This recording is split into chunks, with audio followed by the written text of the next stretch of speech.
হঠাৎই জি বাংলার জনপ্রিয় ধারাবাহিক মন দিতে চাই থেকে বাদ গেলেন ধারাবাহিকের দ্বিতীয় নায়িকা দোয়েল, মানে সবার প্রিয় শ্রীতমা মিত্র। বর্তমানে তিতিরের সঙ্গে দোয়েল চরিত্রটা বেশ প্রধান ভূমিকা পালন করে, আর দোয়েল চরিত্রে শ্রীতমা ছাড়া কাউকে মানাই যায় না। কিন্তু তাহলে কেন তিনি বাদ পড়লেন এই ধারাবাহিক থেকে? কেন তাকে আর দেখা যাবে না গল্পে? সরাসরি সবটা স্বীকার করলেন তিনি, সাথে জানিয়েছেন কি হয়েছে।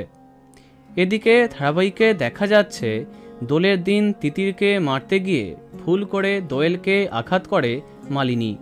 তারপর দোয়েলের ফোন থেকে উল্টোপাল্টা SMS করে। তাহলে কি দোয়েল মারা যাবে, নাকি শ্রীতমার পরিবর্তে অন্য কাউকে দোয়েল হিসেবে দেখা যাবে? কেননা সম্প্রতি সামাজিক মাধ্যমে শ্রীতমা পোস্ট করে জানিয়েছেন তিনি আর থাকছেন না এই ধারাবাহিকে, কিন্তু কিছুক্ষণ বাদে সেটা তিনি মুছে দেন। এরপরে সংবাদ মাধ্যমে তাকে জিজ্ঞাসা করলে স্বীকার করে নেন শ্রীতমা। তিনি জানান, ভীষণ ভালো একটা জার্নি ছিল, অন্যরকম একটা চরিত্র। আমাদের সবার মধ্যেই একটা গ্রে সেট থাকে, কিন্তু দোয়েলকে যে যা বলে সে মুখ বুজে সহ্য করে। কোনো ব্যক্তি বিশেষকে নয়, পুরো টিমকে খুব মিস করব।